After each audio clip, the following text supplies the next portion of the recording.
ورحمة الله وبركاته. كل الحمد لله والصلاة والسلام على نبي المجتبى وأحمد المصطفى صلى الله تعالى عليه وعليه وصحبه وأزواجه وأهل بيته وعفاده أجمعين دائما أبدا أبدا إلى يوم الدين. بعد حمدي والصلاة فأعوذ بالله من الشيطان الرجيم. بسم الله الرحمن الرحيم. الله يجتبي إليه من يشاء ويهدي إليه من ينيب. صدق الله العظيم وصدق رسوله النبي الأمين الكريم لمن الشاهدين والشاكرين. تمام تعریف اللہ رب العزت کے لیے سزاوار ہے جو کل جہانوں کا مالک، روزی رسا، جلانے والا، مارنے والا، کشادگی دینے والا، ہر عیوب سے پاک اور مبرہ، جس کے مثل و مانند کوئی نہیں، جو اپنی ذات میں تنہا ہے، یکتا ہے، جس کا کوئی ہمسر نہیں، وہ قدیم ہے، ابد الآباد سے ہے اور ہمیشہ ہمیشہ رہنے والا ہے۔ میں گواہی دیتا ہوں کہ نہیں ہے کوئی معبود برحق لائق عبادت سوائے اللہ جل مجدہ کے، اور میں یہ بھی گواہی دیتا ہوں کہ محمد عربی صلی اللہ تعالی علیہ وآلہ وسلم اللہ کے بندے اور خاص رسول ہے۔ صلاۃ و سلام نازل ہو ہمارے آقا نامدار حضور تاجدار محمد عربی صلی اللہ علیہ وسلم پر، آپ کی آل پر، آپ کے اصحاب پر۔ بزرگان دین، برادران اسلام، اللہ تبارک و تعالیٰ نے اپنے بندوں کی رشد و ہدایت کے لیے انبیاء اور رسولوں کا انتخاب فرمایا، اور سابقان رسولوں کے پاس ایک وقت کئی انبیاء ہوتے، اور رسولوں کے پردہ کر کے جانے کے بعد پھر انہی کی امت میں اور انبیاء ہوتے، اور وہ ایک رسول کے دین کی اشاعت و تبلیغ کا کام کرتے رہتے۔ تو سابق میں کسی بھی رسول جو دین لے کر آئے نیا، ابراہیم علیہ السلام، یونس علیہ السلام، نوح علیہ السلام، عیسیٰ علیہ السلام، موسیٰ علیہ السلام، یہ رسول تھے، اور رسول جو ہوتا وہ نبی بھی ہوتا، جس کو نیا دین و نئی کتاب، نیا فرمودات اللہ کی طرف سے ان کو نصیب ہوتا۔ اور جو نبی ہوتا وہ رسول نہیں ہوتا، وہ جو خالی نبی ہوتا وہ رسول نہیں ہوتا، وہ کسی رسول کے تحت ہوتا، اور اس کا کام کیا ہوتا؟ جو شریعت ہے، جو دین ہے، جو پیغام خدا جل مجدہ ہے، وہ بندگان خدا تک پہنچانا چونکا تو۔ ہمارے آقا سید عالم محمد الرسول اللہ صلی اللہ علیہ وسلم خاتم النبیین، خاتم الرسول، نہ آپ کے بعد کوئی نبی ہے، نہ آپ کے بعد کوئی رسول ہے، تو یہ کام کون کریں گے؟ تو سید عالم صلی اللہ علیہ وسلم نے فرمایا، علماء امتی کانبیاء بنی اسرائیل، میرے امت کے علماء، میری امت کے علماء کانبیاء بنی اسرائیل، جیسے بنو اسرائیل کے انبیاء ہوا کرتے تھے ویسے ان کے مثل ہیں، ان جیسے ہیں۔ یعنی اب یہ اشاعت کا کام، دین کے تحفظ کا کام، دین کے جوں کا توں آگے پہنچانے کا کام کون کریں گے؟ اب اس امت کے علماء، یعنی محمد عربی صلی اللہ علیہ وسلم کے دین کے جاننے والے علماء کہلاتے ہیں۔ جو دین کی باریکیوں اور قیاس کتاب و سنت سے معرفت دین، پورا فہم دین جس کو نصیب ہوا، وہ کیا ہے؟ علماء ہے۔ اب علماء کا مقام کتنا بڑا ہے؟ اللہ فرماتا ہے انما یخشی اللہ من عبادہ العلماء، اللہ سے سب سے زیادہ اگر کسی کو خشیت اللہ کی، یہ ڈر ہے اللہ کا، تو وہ کون ہے؟ علماء۔ تو یہ علماء کو اللہ تعالیٰ کا خوف ہوتا ہے، اللہ تعالیٰ کا ڈر رکھتے ہیں، جس کی وجہ سے یہ بالکل اپنے آپ کی تطہیر کرنے میں رتی برابر نمک برابر بھی کوئی گنجائش آنے نہیں دیتے۔ علماء جو ہوتے ہیں وہ سید عالم صلی اللہ علیہ وسلم کے ایسے پیروکار ہوتے ہیں کہ آپ صلی اللہ علیہ وسلم کے سنتوں سے بالکل اپنے آپ کو ہم آہن، بلکہ بالکل پیکرے اسوہ رسول کے وہ اپنے آپ کو سراپا حسن اپنی کردار کے ذریعے وہ کیا کرتے ہیں؟ ظاہر ہوتے ہیں۔ اتنی کوشش ان کی ہوتی ہے۔ وہ علماء یعنی جو علم سے بھی آراستہ ہوتے ہیں اور عمل سے پیراستہ ہوتے ہیں، جن کے کردار کو دیکھ کر، جن کے معاملات کو دیکھ کر، جن کی گفتار کو دیکھ کر، جن کے سمجھیے جو بھی امور ہیں وہ دیکھنے سے معلوم ہوتا کہ یہ پیکر رسول اللہ ہے، یہ اللہ تعالیٰ کا ڈر رکھنے والا ہے، اور یہ علماء ہے۔ اور فرمائے کہ علماء جو ہے العلماء ورثۃ الانبیاء، پیارے آقا فرماتے ہیں علماء، یہ امت کے جو علماء ہیں انبیاء کے وارث ہیں۔ یعنی جیسے سابقان انبیاء کو رسولوں کے پیغام دینے کی ذمہ داری عائد ہوتی تھی، تو یہ جو ذمہ داری ہے یہ ورثہ ہے، ورثہ۔ جیسے باپ مرا تو دولت بڑھتی رہے گی، آپ ہے نا، تو یہ جو ہے یہ میراث جو ہوتی تھی والد کی وجہ سے بچوں کو ملتی، تو ایسے ہی انبیاء کے وارثین علماء امت ہیں، جو سید عالم صلی اللہ علیہ وسلم کے لائے ہوئے کتاب اور آپ کی سنتوں کے علم سے آراستہ و پیراستہ ہو کر، جانکار ہو کر خود بھی عمل کرتے ہیں اور دوسروں کو عمل کی طرف دعوت دیتے ہیں۔ تو یہ علم کے تحفظات، یہ علم کی باریکیاں اور علم کے رموز اور علم کے نقود کا پورا اچھی طریقے سے علم رکھنے والے اور اس کے پیکر ہوتے ہیں۔ اب اس کے بعد بتایا گیا کہ علماء جب انبیاء کے وارثین ہیں تو اللہ تبارک و تعالیٰ فرماتا ہے کہ اللہ تعالیٰ منتخب فرماتا ہے۔ ہر کوئی عالم ہوتا کیا؟ عالم ہونا بھی یہ اللہ کی ایک عظیم نعمت ہے۔ اس کے لیے وہ خود تو محنت کرتے ہیں، مگر ساتھ میں اللہ کی عطا بھی ان پر ہوتی ہے۔ بغیر اللہ کی عطا کے کوئی عالم، فاضل، کامل نہیں بن سکتا،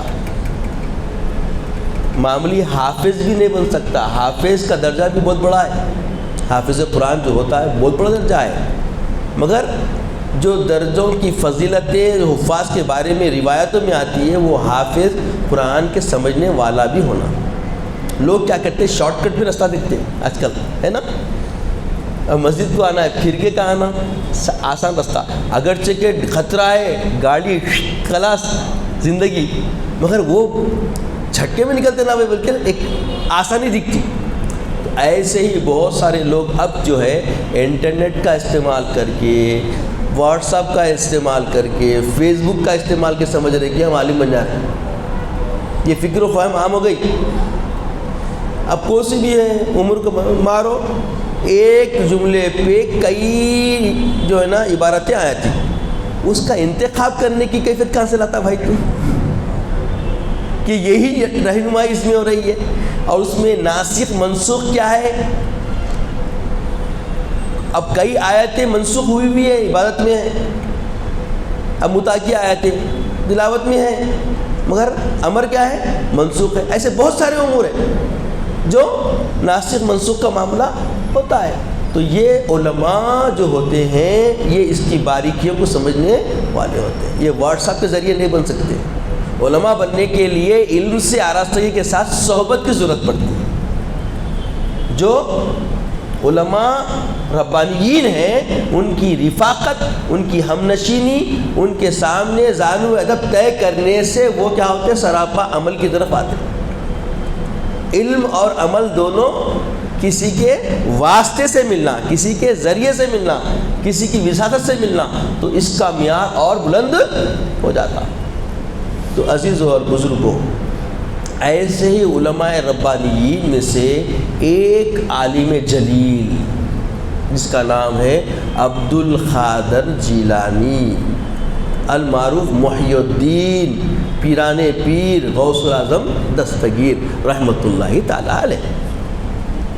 آپ ایسے عالم ہیں، آپ کو اللہ ایسا علم عطا کیا کہ بیک وقت یہ شریعت کے بھی محکم تھے، شریعت کے بھی فیصلے کرتے تھے، شریعت کا بھی علم بانٹتے تھے، اور پھر ساتھ ساتھ میراث کے علم سے بھی اچھا طرح علم رکھتے، اچھا سمجھے گہرا علم رکھتے تھے، اور بیک وقت یہ تبلیغ کا کام بھی کرتے تھے، اشاعت دین کا کام بھی کرتے تھے، اور بوقت واحد میں یہ صوفی میں سب سے بڑے صوفی اعظم تھے۔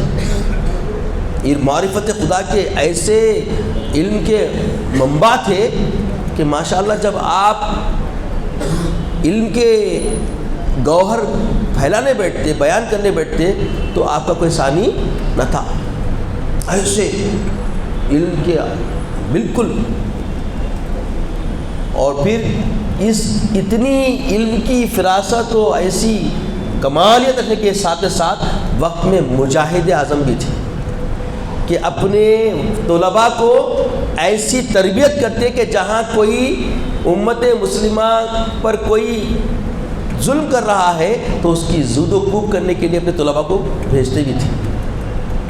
ایک ہی وقت میں ایک ہی آپ کی شخصیت کے اندر ہماگیر شخصیت کی کیفیت آپ کے اندر موجود تھی۔ یہ اللہ کی عطا تھی آپ کے اوپر، یہ کوئی معمولی عنایتیں نہیں تھی۔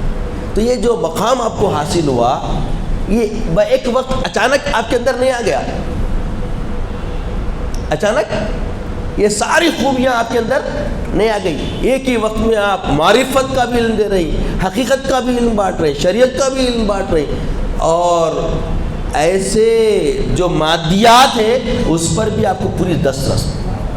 کئی ایسے آپ کی زندگی کے گوشے ملتے ہیں کہ حکمت کی باتیں بھی آپ بتا دیتے تھے، حکیم تو تھے نہیں، مگر اللہ تعالیٰ کا جب ہو جاتا ہے تو بندہ اللہ اس کا ہوتا ہے۔ جیسا سید عالم صلی اللہ علیہ وسلم نے فرمایا، من کان للہ کان اللہ لہو، من کان للہ کان اللہ لہو، جو اللہ کا ہوتا اللہ اس کا ہو جاتا۔ اللہ تعالیٰ اپنے خاص بندوں کو انعامات سے نوازتا۔ سید عالم فرماتے ہیں کہ بعض لوگ اللہ کے تقرب کے حصول کے لیے کثرت سے نوافل کرتے ہیں، فرائض کے علاوہ۔ یاد رکھیے، نوافل کا مطلب خالی نوافل پڑھے فرائض چھوڑے تو یہ گمراہی ہے۔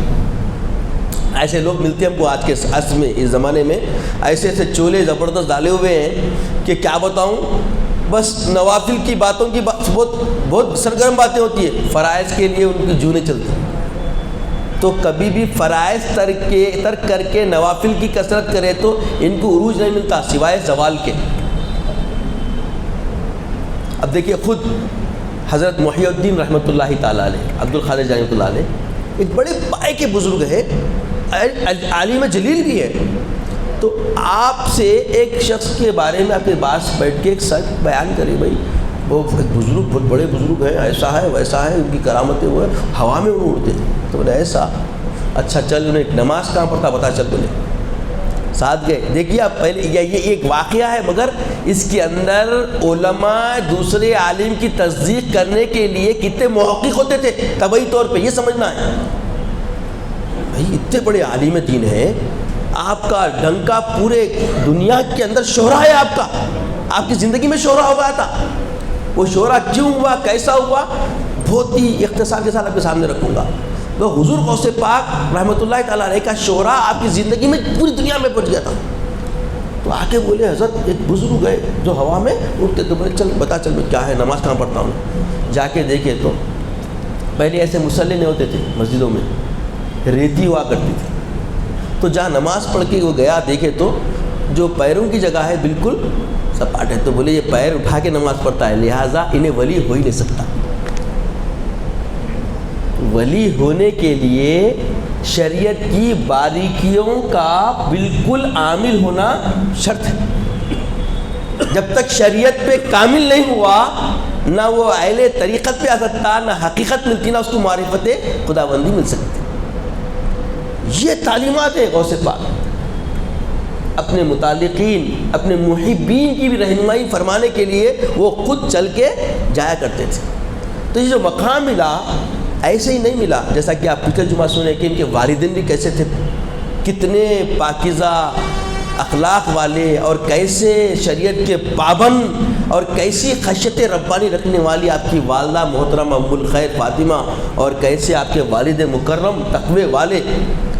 اگر کوئی اتقیاء کے درجے پہ ہو کر ماں اور باپ اللہ کی رضا جوئی کے لیے اگر کوئی تقرب نفس حاصل کرتے ہیں, فائدہ اٹھاتے ہیں, تو اس کو اللہ تعالیٰ ایسی نعمت سے نوازتا ہے کہ ان کی اولاد دنیا میں بھی ان کو سرخرو کرتی ہے. وہ پردہ کرنے کے بعد محی الدین قادر جیسے طبیعت ان کو اللہ تعالیٰ عطا کرتا ہے. وہ درجہ ملا نہ ملا, مگر وہ طبیعت ملتی ہے کہ وہ پابند ہونے کی وجہ سے اس کے ذریعے اور لوگ نیک ہوتے ہیں, اور جو لوگ نیک ہوتے آتے ہیں, بندگی میں کامل ہوتے آتے ہیں, اس کے ذریعے ان کے درجات کو بلند کیا آتا ہے. یہ غوث پاک کی شان غوث پاک کی شان نہیں ہے, بلکہ ان کے والدین کی بھی شان ہے. آپ سمجھ رہے نا؟ تو آج جو کوئی اپنی اولاد کے اندر کوئی خامی ہم دیکھ رہے ہیں, تو یہ خامی کی ودیت, یہ خامی کا وجود, یہ خامی کے ابھرنے کی علت وجہ کیا ہے ڈھونڈیں. چونکہ سید عالم صلی اللہ علیہ وسلم نے فرمایا جب کبھی تم نکاح کر لیے تو اس میں پورے اس کے امور سنت کے مطابق گزارنا ہے. اب آپ جائیے, میں چیلنج سے بول رہا ہوں, بڑی بہت ذمہ داری سے بات کر رہا ہوں, میرا تجزیہ بھی رہا ہے یہ, اگر غلط ثابت ہوگا تو 10,000 روپے انعام. میں بہت بڑی اہمیت بات بولنا چاہ رہا ہوں, کیونکہ آج الحمدللہ دیکھیے ہماری مسجد میں نوجوان بچے بھی رہتے ہیں, اور عمر رسیدہ لوگ بھی ہیں, سب کو تجربہ بھی ہیں, اور اب جو آنے والے دنوں میں وہ اس منزل پہ آنے والے ہیں, تو بیدار ہو جانا چاہیے. میں بہت اہم بات بتا رہا ہوں, اہم مسئلہ جو ہم روزانہ ہماری زندگی میں درپیش ہے. اب قریب 3 شادیاں تھیں. اب ہر دعوت تو جاتا نہیں, میں لفظ دعوت پہ جانے سے میں ذرا گریز کرتا ہوں. اب آپ بولیں گے جو بالکل بھائی قصور ہو رہا ہے, میں کیا کریں گے, حالات بن گئے ویسے. جب دعوتوں میں گئے تو وقت کی قدر نہیں ہے, کب کھانا ڈالتے اور اس کے بعد یا ہو بول کے کھانا نہیں ہو سکتا. اچھا اسپیشلٹی بھی پسند نہیں ہے, آئیے مرسا بولے کھلا تو وہی پسند ہے. کئی کوئی دوسرے لوگ بیچارے ضعیف العمر کے لوگ, بڑے بڑے میرے بابا دادا کی عمر کے لوگ ٹھہرے ہوئے رہتے ہیں, میں جا کے کھا لوں, یہ بھی پسند ہے, لہذا گریز کرنا پسند کرتا ہوں. تو اب یہاں واجہ کیا ہے دعوت بتانے کی, یہ شادی کی بات کر رہا ہوں میں. شادی میں آپ جائیں گے, لاکھوں روپے کا خرچ ہو رہا, انکار ہے کسی کو, اور اس کی تیاری کم سے کم 2 سال گری ہوئی حالت میں 5-6 مہینے سے پہلے سے کرتے ہیں. ٹھیک ہے, اس کو پکڑو, دولہے کو پکڑ کے بولو بیٹے شب زفاف حجر عروسی کے معاملات سنت کیا ہے بیان کر دے. اگر کر دیا 10,000 روپے لے لو, اللہ ماشاء اللہ. اگر 10 دلہوں کو پکڑیں گے تو 1 آدھ دلہا اللہ کے شکر سے مل جائیں گا. 9 دولہے آپ کو جواب نہیں دے سکتے. ارے کیسا انجام دیتا رہے بولے تو جواب دیتا وقتیہ انہیں اعوذ باللہ من الشیطان الرجیم پڑھ لیتا ہوں, بولتا یقیناً اس کے ذریعے بھی کام ہوتا. مگر اللہ کے رسول صلی اللہ علیہ وسلم نے ایک نظام دیا, ایک طریقہ دیا, ہاں شکرانہ 2 رکعت نماز پڑھنے کا طریقہ بتایا. یہ کوئی معمولی طریقہ نہیں ہے. یہ جو اس طریقے سے بساط بچھاتا ہے, اس کا پانی بھی اللہ تبارک تعالیٰ کی عبادتوں کا ایک ذریعہ بن جاتا, اور جو آنے والی جو پھل ہوتے ہیں, آنے والی جو نسلیں ہوتی ہیں, وہ شر شیطان سے محفوظ ہو جاتی, اور وہ خدا طرف ہو جاتی, اور خدا کا جب فیضان آتا ہے تو اس کی اولاد صالحیت کی طرف آ جاتی. آج اولادوں میں جو آمیزش آ رہی ہے یہ غفلت ہے, اور کتنی بڑی غفلت ہے, اللہ کی پناہ. یہ جاننے کے لیے پہلے مسجد کے امام کے پاس آتے تھے. اب آپ کے امام صاحب سے پوچھ لیجئے, حاشا للہ وہ بول دیں کتنے لوگ ان کے پاس اس امور کے سیکھنے کے لیے، معلومات کرنے کے لیے آئے، پوچھ لیجئے۔ پوری زندگی میں ان کے 10 آدمی بھی ملے نہیں معلوم، کیونکہ رغبت ہی نہیں ہے۔ جیسے واٹس ایپ کے ذریعے، فیس بک کے ذریعے علماء بندارے سمجھ رہی، ایسی یہ زندگی بھی تیار کر لے رہی بغیر کسی مبالغے کے اجازت کیا، اور اس کی وجہ سے ان کی اولاد بھی ایسی چھو رہی کہ جس سے نقصان ہو رہا امت کو۔ ان کے شعار میں کوئی، ان کی کردار میں کوئی، ان کے رہن سہن میں کوئی پہلو دینی رجحان کا اور وفائے رسول اللہ کا نصیب نہیں ہو رہا۔ غفلتیں ہیں۔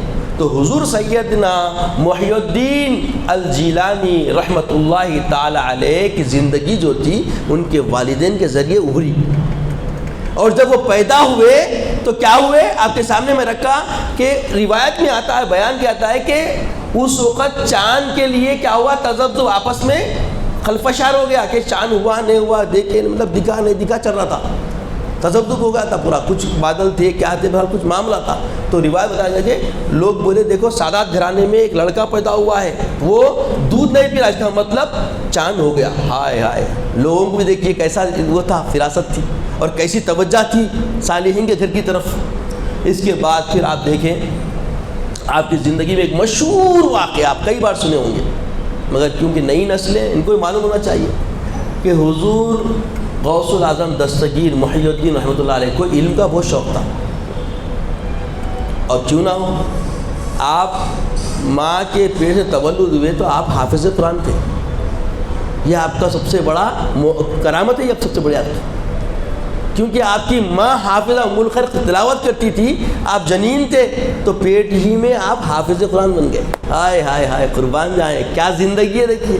اس لیے آپ کو رسول اللہ صلی اللہ علیہ وسلم کے بالکل پیکر سنت، متبع سنت بولتے ہیں آپ کو، بالکل، کیونکہ آپ بھی اللہ کے محب اور محبوب ہیں، اللہ نے آپ کو پسند فرمایا، کیونکہ آپ کی زندگی اتنی اعلیٰ اور ایسا عرفہ ہوئی، اتنی شور آفاق ہے کہ دنیا کے کسی کونے میں آ کے پوچھے غوث پاک وہ تو لوگ پہچان لیتے ہیں، تیرانے پیر وہ تو لوگ پہچان لیتے ہیں۔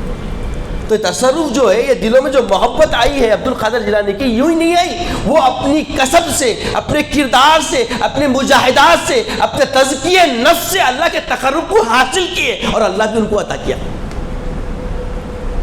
اللہ بھی ان کو منتخب کیا۔ اللہ یجتبی الیہ من یشاء، اللہ جسے چاہتا ہے اپنے دین امت محمدی کے لیے منتخب فرما لیتا ہے، اور جو کوئی مائل ہوتا ہے اللہ کی طرف سے تو اللہ اس کو ایسی ہدایت دیتا ہے کہ وہ خود ہدایت والا ہوتا ہے اور دوسروں کے لیے ہدایت کا ذریعہ بن جاتا ہے۔ اور حضور غوث پاک کی زندگی ایسی ہے کہ جو آپ سے ملتا، آپ سے بچپن ہی سے جو کوئی رفیق بنا وہ ہدایت کی طرف آ گیا۔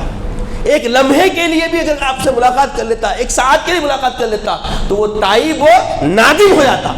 جیسا کہ مشہور واقعہ ہے، آپ علم کے جانے کے لیے بہت ضد کیے، والدہ بہت سمجھائے، کیونکہ آپ یتیم تھے، آپ کہتے ہیں یتیم تھے، آپ کے والد بچپن ہی میں گزر گئے تھے اور زیادہ پیسہ بھی نہیں تھا، تو والدہ بڑی اس سے جتن سے جو کچھ رکھی تھی بس سمجھا کے کر کے نہیں بغداد جانے کا ارادہ کرے۔ بغداد اس وقت کیا تھا، علم کا شہر تھا، جیسے اب حیدرآباد انڈیا میں ایک اچھا مقام بنا رہا، انٹرنیشنل کمپنیاں آ رہی ہے نا، اس دور میں اپڈیٹس ہے نا، نئے نئے ٹیکنالوجی، ایسا ہی اس وقت علم کا بہت بڑا ڈائمنا تھا۔ جیسے اب ملٹی نیشنل کمپنیوں کا ڈائمنا چل رہا، جو بھی ملٹی نیشنل کمپنی میں ہے وہ تو 1.5 لاکھ 1 لاکھ 1.25 لاکھ کم سے کم گری ہوا 25-30 ہزار کا انہیں ماہانہ معاوضہ لیتا، جو دوسرے کاموں سے زیادہ بہتر ہے نا۔ تو اس وقت بھی کیا ہے، علم والے کی بہت بڑی قدر تھی، تو وہ جو جنکشن تھا وہ بغداد تھا، تو بولے میں بغداد جانا چاہ رہا ہوں، تو بڑے ہی اس سے والدہ اجازت دے دیے، جانے لگے۔ تو ان کو ٹفن وفن کے علاوہ بغل میں کیا کریں 40 اشرفیاں سی دیے، سی کے بولے بیٹا بس ایک بات بولتی ہوں تم کو، جب بھی بات کرو کلام کرو کسی سے تو کیا کرو، سچ بولو۔ کیا بولو؟ سچ بولو۔ والدہ بول دیے سچ بولنا، بیٹا سن لیا، سننے والا غوث پاک، پیرانے پیر، پیروں کا پیر، بلا دستگیر، سمجھ رہے ہیں آپ، مدد کرنے والا، اور والدہ ام الخیر فاطمہ، اللہ اکبر، شریعت کی پیکر، اللہ کی مطیع فرما بردار، ذاکرہ، عابدہ، یہ نصیحت بیٹے پہ ایسی اثر کری، عبد القادر جیلانی اس کو ایسا قبول کرے. سفر میں نکلے قافلے کے ساتھ. راستے میں جیسے اب دیکھیے آپ کے ملٹی طریقے سے جو آپ جو ٹرانسفر وغیرہ کر رہے ہیں آج کل کریں نا، گوگل پے، فون پے، یہ پے وہ پے، تو اس کے اسکینڈلس بہت بڑے بڑے ہو گئے معلوم آپ کو. یہ جیسے ترقی کر رہے ہیں ویسے ڈاکو بھی ترقی کر رہے ہیں، ڈاکو بھی ترقی کر رہے ہیں. تو یہ زمانہ کیا ہے، آلو آپ کے فون سے چوری ہو رہی، آپ سیکور سمجھ رہے ہیں، آپ کے ہاتھ میں رہ کے چلے آ رہا. تو اس وقت بھی کیا ہوتا تھا، پورے قافلے کو گھیر کے چوراں آتے تھے ڈاکواں. تو 40 ڈاکو قافلے کو گھیر کے مال و اسباب لوٹنے لگے. اور جب لوٹتے ہیں تو بڑے خطرناک لوٹتے تھے. اگر سونا کان میں دکھا تو کھینچ لیتے تھے، کان کٹ جاتا تھا. ناک میں بال بھی دکھے تو ناک کی دال کھینچ لیتے تھے. اس طریقے سے بہرحال چور بہت ظلم و ستم کرنے لگے. آپ مننے منے بچے تھے. اب آپ بولیے، اب ایسا ماحول ہے تو بچوں کا اثر کیا کرتا؟ بچے سہم جاتے. آپ بھی سہم کے کونے میں ٹھہر کے خالی دیکھ رہے تھے. ایک ڈاکو آیا، آ کے پوچھا، بیٹے تمہارے پاس کچھ ہے کیا؟ تو بولے ہاں ہے میرے پاس. کیا ہے؟ 40 اشرفی. وہ سنتے فوری بھاگا، جا کے اپنے سردار کو بولا، حضور ایک جگہ بچہ ٹھہرا ہوا دیکھو، وہ بچے کے 40 اشرفی آ گئے. ایسا آئے آ کے کیا ہے تیرے پاس؟ کیا ہے؟ 40 اشرفی آئے. اچھا 40 اشرفی ہے تیرے پاس؟ اب پورے جنے سہم گئے. جیسا یہ آوازیں آنے لگی، ہر کوئی چھپا رہے مال کو، لوگ چھین رہے، اور یہاں سپردگی صاف. انہیں پریشان ہو گیا اور بولا کہ بچہ ہے، بچہ تو اور ڈر کے آواز نہیں نکلنا، یہاں تو سیدھا سلنڈر کر رہا اپنے آپ کو، خود سپردی کر رہا. یہ کیا معاملہ ہے؟ دیکھیے اب یہ بھی نفسیاتی فکر کو بھی دیکھیے ساتھ میں، یہ اثر کیسا ہونا چاہیے اور اثر ہو رہا کیا. انہیں خود پریشان ہونے بولا بھائی یہاں تو سب سہم کے ڈر کے معاملہ کچھ اور کر لیتے، یہاں تو ڈائرنس بنا ہے اور خود سپردی کھلا برو. آخر ایسی کیا بات ہے؟ بولے کہاں ہے؟ بغل میں سلی ہوئی ہے. تو سردار بولا دیکھو ذرا، چیک تو کرو ذرا. دیکھے تو صحیح میں پوری 40 اشرفیاں نکلے. پوچھا بیٹے تم کو ڈر نہیں ہوتا؟ بولے نہیں. پھر تم اتنا یہ تم کو یہ خوف نہیں چلے آئیں گے بول کے؟ تو خوف تو ہے. پھر کئی کو بولتے تم؟ تو بولے میں نکلتے وقت میری ماں میں کوئی نصیحت کری تھی کہ بیٹا کیسا بھی وقت آؤ کیا بولنا؟ سچ بولنا. تو میں ماں کی نافرمانی کیسے کرتا، اس لیے میں نے سچ بول دیا. تو یہ آپ کا خالی اتنا بولنا تھا، اس ڈاکوؤں کے سردار پہ ایسا اثر ہوا. انہیں بولا تو ماں کی بات سن کے، ماں کی نصیحت پہ اتنا فرما بردار، اور میں تو خدائے وحدہ لا شریک کا ماننے والا ہو کے اس کی بغاوت کر رہا تھا. اللہ تعالیٰ اس کے دل کو ایسا پھیر دیا اس اللہ والے بچے سے کہ وہ فوری توبہ کیا، جس کا مال اس کو واپس کیا، اور آپ کے دست پہ یہ طے کی توبہ کر کے بولا کہ میں آج کے بعد کبھی ڈاکہ نہیں ڈالوں گا. تائب ہو گیا، فوری کیا ہو گیا؟ تائب ہو گیا اور خود سپردی کر دیا. تو بچپن سے ہی غوث پاک بکرامت ہو گئے کہ آپ خالی اپنے کردار سے، اپنی گفتار سے، اپنی باتوں سے دلوں کو موہ لیتے اور دین اسلام کے تحفظ کی دعوت بن جاتی وہ، اور لوگ دین اسلام کی طرف جڑنا شروع ہو جاتے. یہ تو ابتدا ہے. اب انشاءاللہ آپ کی جوانی اور آپ کی زندگی کی فانی زندگی کو اس رخصت ہونے سے پہلے معاملات کیا ہوئے انشاءاللہ آپ سنتے رہیں گے. اللہ تعالیٰ سے دعا ہے کہ یا الہ العالمین ہمیں نیک توفیق عطا فرما، نیک ہدایت عطا فرما. مولا تیرے صالحین مقبولین بندوں کی رفاقتیں عطا فرما. مولا ان کی قربتیں، ان کی الفتیں، ان کی محبتیں عطا فرما، اور اسی ماحول کی آغوش میں ہمارے لیے پنپنے کی توفیق عطا فرما. مولا ہمیں اپنے محبوب کی شریعت کا پابند بنا. مولا ہمیں تیرے حبیب پاک صلی اللہ علیہ وسلم کے کردار کو اپنے والا بنا. مولا اپنے معاملات سے ہم تیرے محبوب کے شیدائی نظر آئے، وہ قرین زندگی عطا فرما، عزت کی اسلام کی زندگی عطا فرما، خاتمہ بالخیر فرما، وقت نزا کلمہ طیبہ عطا فرما، اپنے حبیب پاک صلی اللہ علیہ وسلم کا دیدار عطا فرما. سبحان اللہ و بحمدہ، سبحان اللہ العظیم، والحمد للہ رب العالمین. جو